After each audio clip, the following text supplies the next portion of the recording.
So guys, what we're starting today is chapter 5. 5 is going to be revolving all around radicals. And radicals are just our roots. So this here, our square root, cubed root, these are different types of radicals. And the first thing we're looking at is this here. Which is greater? The square root of 64, guys, or the cubed root of 64?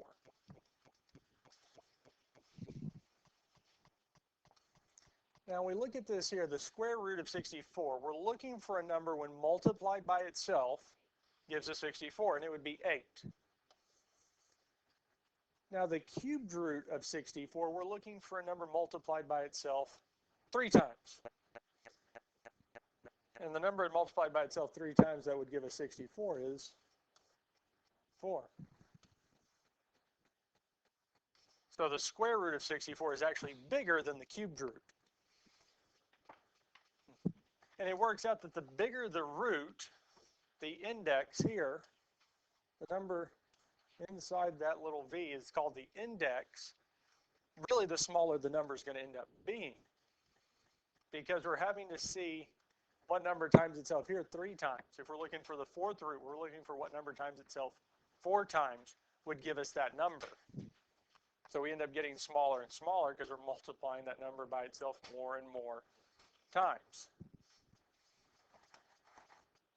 And one of the nice things about today, or kind of this chapter, is going to finally make a certain property make sense.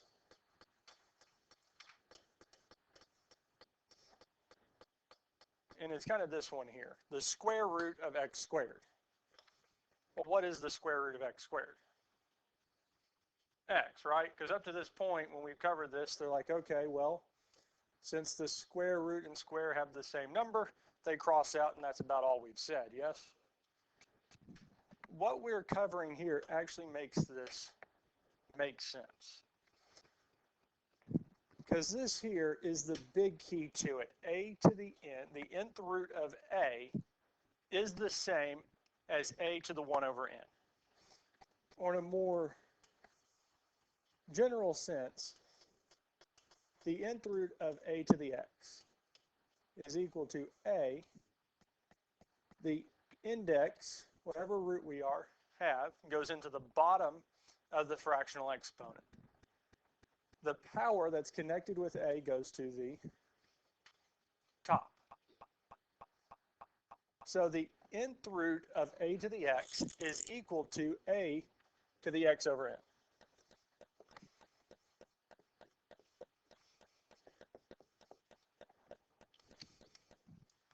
So whatever the index is, goes to the bottom of the fraction. And the exponent connected with a inside that radical goes to the numerator. Which, okay, so why does that make this here, the square root of x squared, make sense? Now,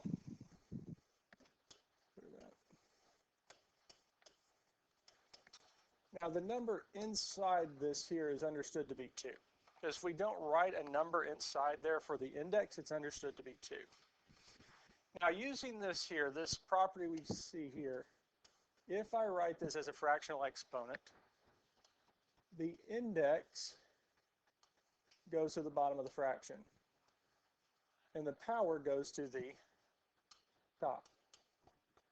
So really, if I wanted to rewrite the square root of x squared as a fractional exponent, we get x to the 2 over 2. Well, 2 divided by 2 is 1. Anything divided by itself is 1. So really, we're just saying that we have x to the first, which is just x. This is why, especially when we take the square root of x squared, well, we can just go that, and it's just x. This is why it works. This is why that property works. It kind of makes simplifying radicals make a lot more sense. I just added this one in. And I added this in because this kind of property where we can just cancel the square root and square out, we've done it time and time again, but we've never really understood why. And this here, the fact that we can rewrite it as that fractional exponent of 2 over 2, which simplifies to 1, tells me it's just x, that is why. That's why this works. That's why also when we have the square root of x and we square it, the square and the square root cancel because the square root of x is the same as x to the 1/2 squared. Powers of powers multiply together. So 1/2 times 2 is going to give us 2 over 2, which really simplifies to x to the first, which is just x. This is why that works. And we don't really, or most of the time, we don't introduce this till now because the idea of switching from a radical to a fractional exponent is a lot. Because most likely when we started talking about this in Algebra 1, y'all didn't like fractions at all, let alone having them in an exponent. But this is why this works. And this probably makes that whole part make a little more sense of why we can do this. And we can do this with any index.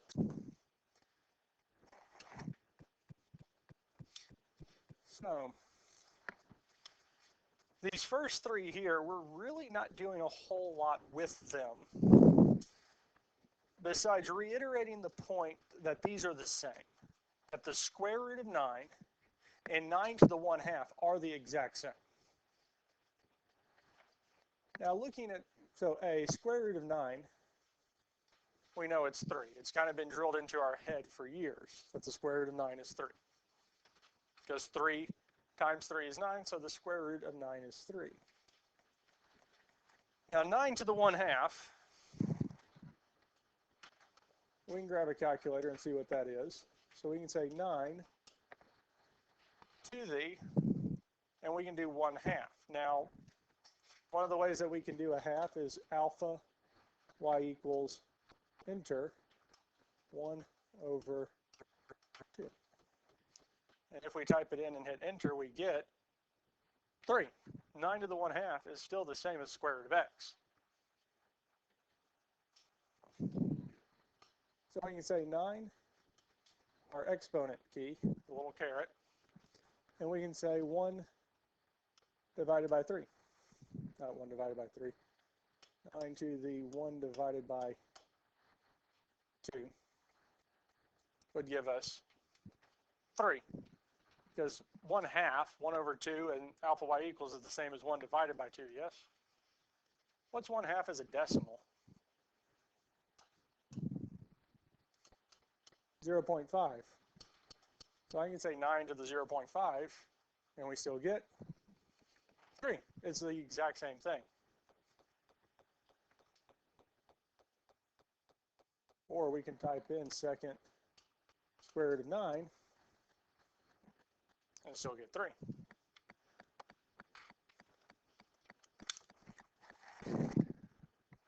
Well, so this is also 3. We can do the same thing with 2, because we can look at second square root of 2. Well, that gives us 1.414213562. And there's a whole lot more decimal places after it, because it's a non-repeating, non-terminating decimal. Well, I can also say 2 to the 1 divided by 2. And we would get the same thing. A lot of times I won't do the alpha y equals enter for this here, because 1 divided by 2 is just as effective, and it's a little bit quicker. Or we could have done 2 to the 0.5 and gotten the exact same thing. So these are the same. We could do the same for the cubed root of 8, because the cubed root of 8, we're looking for a number that multiplied by itself 3 times. Now to get the cubed root in the calculator, we'll have to hit the math button. And we can see the fourth one down from the top is the cubed root. Now the one below it, this x root, is the nth root. So this one here will let me pick whatever index I want, whatever number I want. Well, In this case, I want 3. And the cubed root of 8 is 2.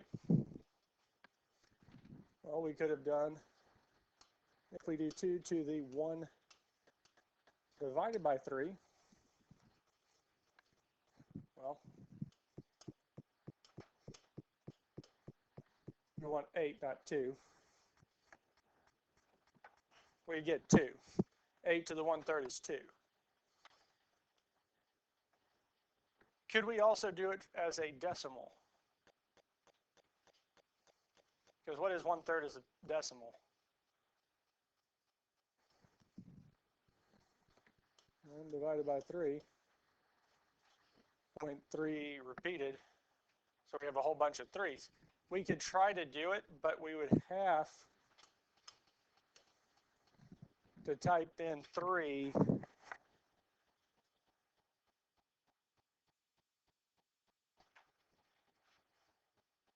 a whole bunch of times to get it to where it's close enough for the calculator to realize we're actually trying to approximate 1/3. And I got enough 3's in there. Because if I don't put enough, it's actually not going to give us 2. So with 1/3 or thirds, 1/3, 2/3, or ninths, 1/9, 2/9, some of those it's better to just use the division and not the decimal. But in either case, in all these here, we see that these are the exact same. They give us the exact same answer. Questions on any of this here? Okay. Evaluate each expression. Well, we can just plug these in because it's not asking for us to leave it in radical form, leaving it with a radical. So we can actually type it in. So we can say parentheses, second square root of 5, and I think it's to the 3rd.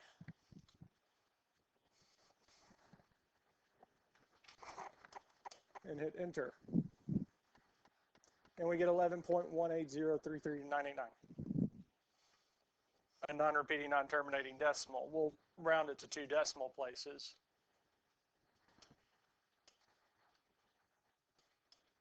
So this here is 11.18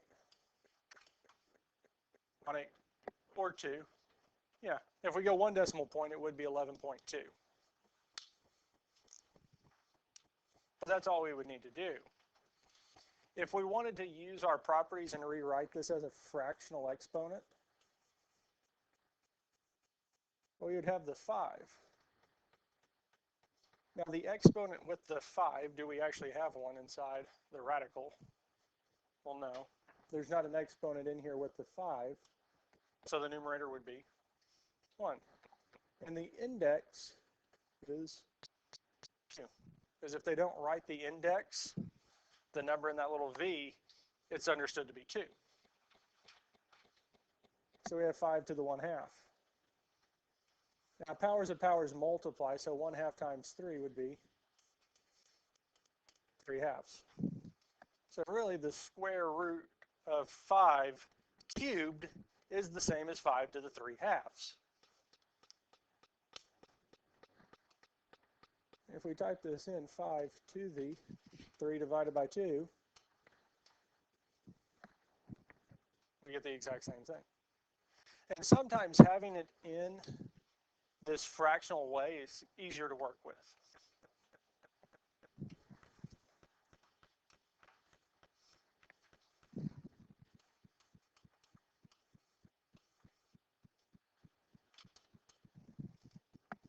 We can do the same thing for the 4th root of 4 squared. Funny enough, this works out to be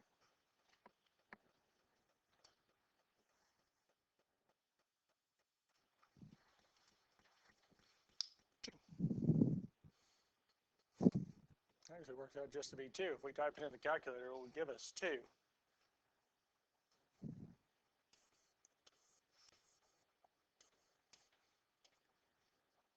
Now, if we look at it as a fractional exponent, this will actually make sense why it works out to be 2. Well, the number inside the radical, the exponent with 4, well, there isn't one, so it's going to be 1. And our index for this is 4. So really, we're saying that we have 4 to the 1/4 power. And then we're squaring it. Now, powers of powers multiply together. So we're doing 2 times 1/4, which is 2/4. Well, 2/4 does simplify down a little bit, doesn't it? Because 2/4 is the same as 1/2. Now, at this point here, we can take 4 to the 1/2. But 4 to the 1/2 is the same as the square root of 4, because the index would be 2 and our exponent would be 1 if we converted it back to a radical. Questions on this here? And the square root of 4 is?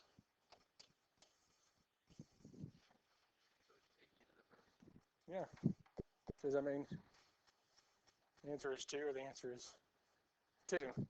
So I was showing you the more stepped out way kind of to give you guys a better understanding of how we get to 2, why this worked out nicely and this one frankly didn't. Any other questions on this here?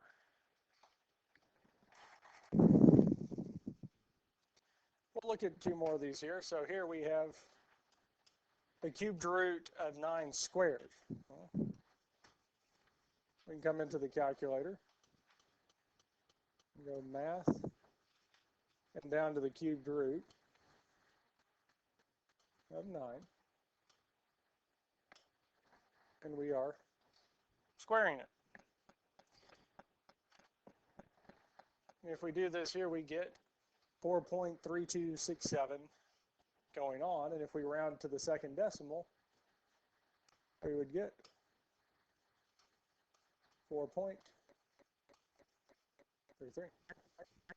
And that's it. Because especially if it's asking you to evaluate and round or approximate your answer to the nearest decimal or second decimal, this is what it's wanting. It's wanting the, you can just plug it in. Here we're going to take the 5th root of 10 to the 4th.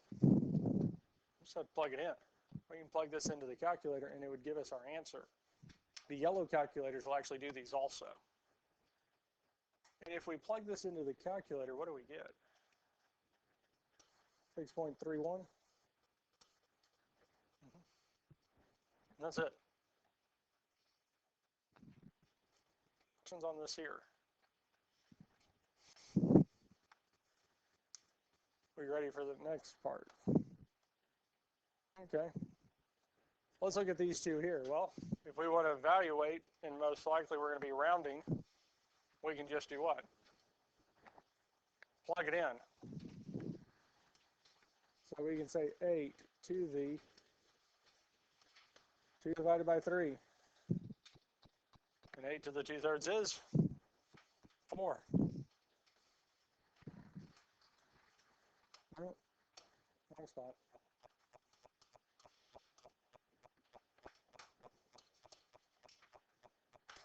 And we can do the same thing for 6 to the 5/2, which would give us 88.18. And again, at this here, we're just really plugging this in and getting our answer.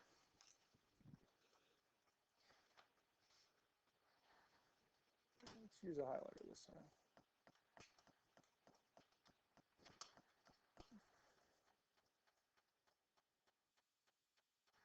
Now, 8 to the 2/3, when we calculated that, did it get bigger or smaller?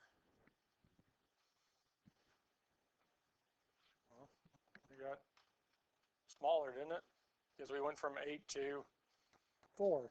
Here we went from 6 to 88. And there's something with the exponents that kind of gives us an idea that it should get bigger or smaller. Because what's the main difference between our two exponents? This one over here is 2/3. And this one over here is 5/2, yes? Well, 2/3 is less than what? It's less than 1, isn't it? And 5/2 is bigger than 1. So really what we're saying for the 8 is that we're multiplying it by itself 2/3 of a time. Because if we multiply a number by itself one time, well, we've just got the number. 2/3 of a time, well, it should get smaller. 5/2, well, we're saying that we're multiplying 6 by itself more than twice. It's actually 2.5 times. So this one here should get bigger. Because again, we're multiplying over the exponents greater than 1. Because if the exponent's greater than 1, the number should get bigger. If it's less than 1, it should get smaller.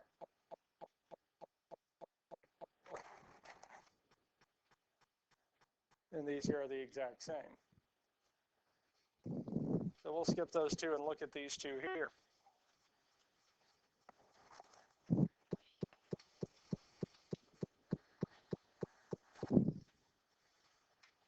Now, these next set we want to solve, we want to evaluate without a calculator. Now, to be able to do this, we really want to rewrite the number as a number to a power. So if we look at 4, we're trying to see what number times itself could give us 4. So looking at this here, what number times itself is 4? 2, because I can rewrite 4 as 2 squared, yes? Okay. And this is helpful. This is really the key in doing these without a calculator, as long as they do work out well. Now, powers of powers multiply. So we would multiply the 3 and the 2 together. Because whenever we have a whole number times a fraction, we multiply the numerator by that number. So 2 times 3 is?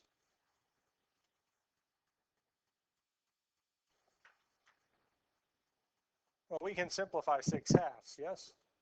6 divided by 2 is? 3. And 2 to the third gives us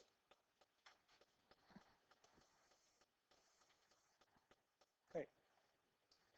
Because on any of these that specifically state that we want to do it by hand, evaluate this by hand, the number that we are given, 32 or 4, should be able to be rewritten as a single number to a power or multiple numbers to a power.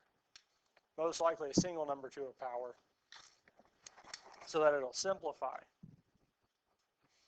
It's really this 2 here and this 2 here simplified each other out.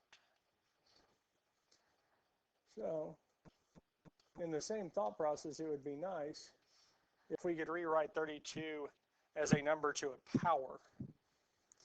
What power would we really like it to have?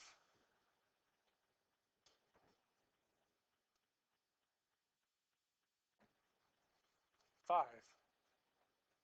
Because what is 5 times 4/5?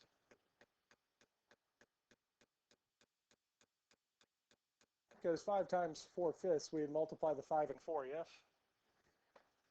Which would be 20/5. And 20 divided by 5 is 4. So if we could rewrite it as a number to the 5th power, it would simplify that fraction in the exponent, yes? Now we just need to figure out what it is. Well, we can do a factor tree. What's the smallest prime number that'll go into 32? 2. It would be 2 times 16, and 16 is 2 times 8. 8 is 2 times 4, and 4 is 2 times 2. So we actually have 2, 1, 2, 3, 4, 5 times. So it works out that 2 to the 5th is 32.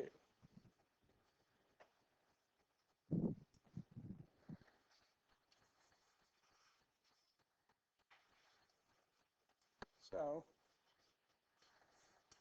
now we can kind of fill it back in here. So powers of powers multiply.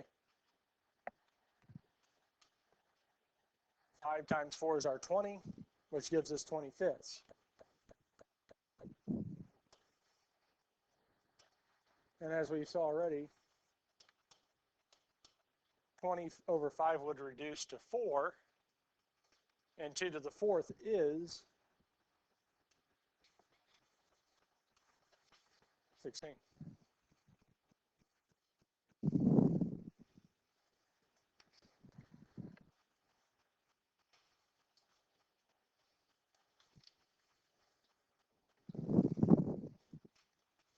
Any questions on this here? We'll look at 2 more. We'll look at these 2 and then look at the last part of this lesson for today.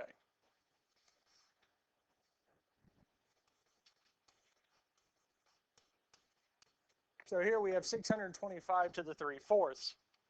So we want to rewrite 625 as a number to a power so that it would simplify and reduce. And what are we hoping the exponent for the number is? Well, we can see. So let's do a factor tree. So what number do we know works with 625? Well, 5, because any number that ends in 0 or 5 is divisible by 5. And it would be 5 times 125. Well, it works out that 125 is 5 times 25. And 25 is 5 times 5. So 625 we can rewrite as 5 to the 4th.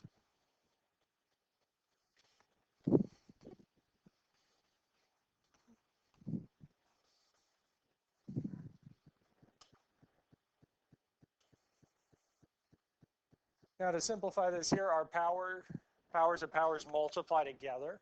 So 4 times 3/4. Well, the 4 would multiply with the 3.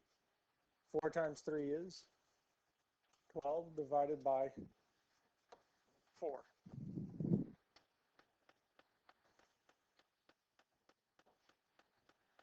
Well, 12 divided by 4 is 3.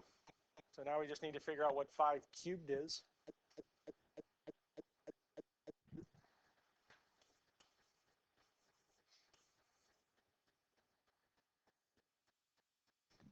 We kind of have a hint, because these 3 5 came from 125.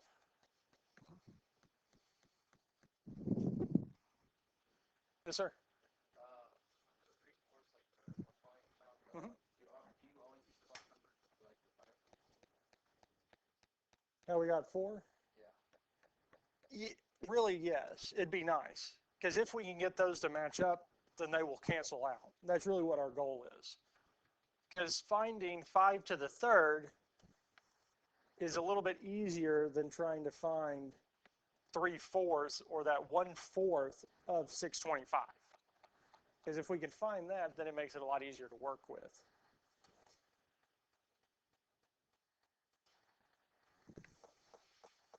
So kind of using that thought process, for the 3/2, it'd really be nice to find a number squared that gives us 49. That way those 2's match up and simplify. And it would be 7. The 7 squared is 49. And I mean, at this point here, we could say that those 2 cancels out, giving us 7 cubed, 7 to the 3rd. But if we stepped it out, 2 times 3/2 would be 6/2. Well, 6 divided by 2 is 3. And now we would need to figure out what 7 cubed is. Well, 7 squared is 49. And if we multiply it by 7, we would get 343. Now, will every single one work out this way? Well, no. Because if we can't rewrite this base as a number squared or as a number to the 4th, whatever that denominator is, it's not going to work out nicely. And on those, we'll just have to use the calculator to approximate the answer. The other way is actually multiplying, trying out numbers to multiply together to get there, and once we get close, then we move on to the next decimal point. Any questions on this here?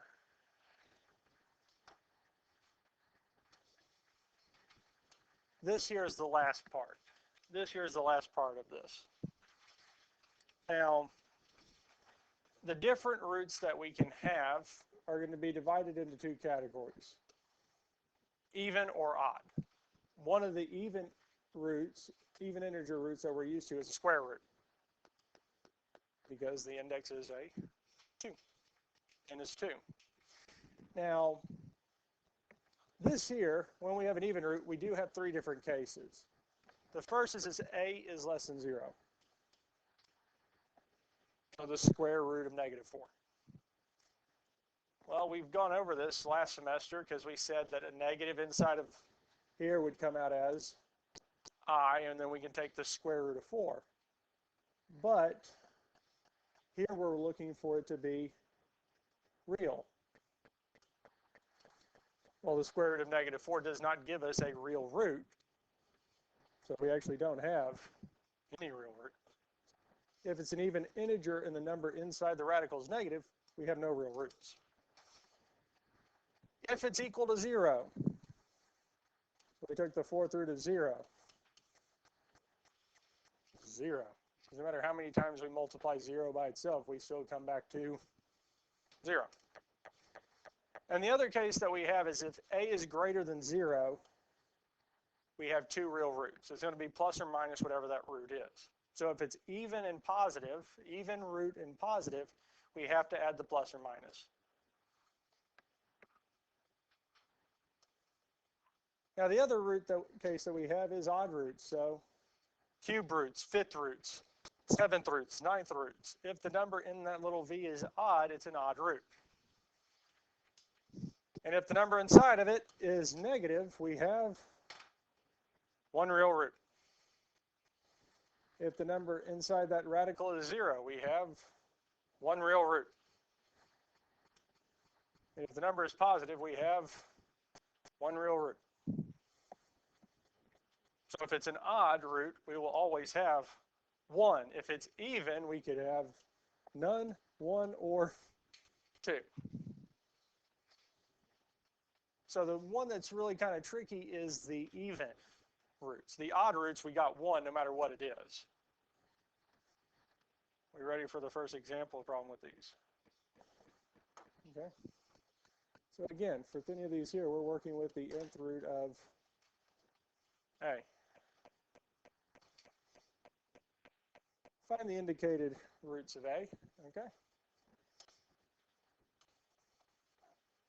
So the first one tells us n is 3 and a is -216. So the number that goes in the index is 3. A is -216. Plug it in. And we would get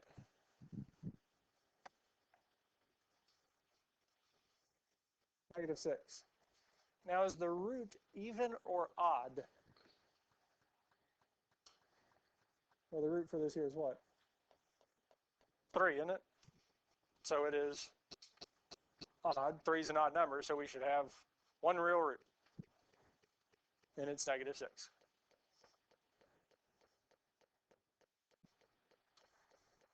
Let's look at the next one. So the root is 4, and our number inside is 81. Yes, sir. So is all the odd ones supposed to are going to be one real root? Yep. All the odd roots that we take will be 1. We'll have 1 real root. So if we look at the next one, we have the 4th root of 81, which is 3, yes? And that'd be half right. Because this here, what is our root? Is it even or odd? Even, okay? The number inside, is it positive, negative, or 0? Positive, it's greater than 0, yes? A is greater than 0, we have 2 real roots. So we actually have plus or minus 3. So whenever the root is even and the number inside is positive, we have the plus or minus. Let's look at one last one. Let's look at this one here.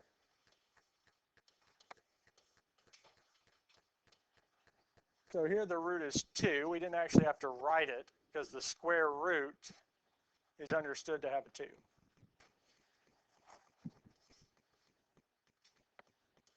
Well, here, is the root even or odd?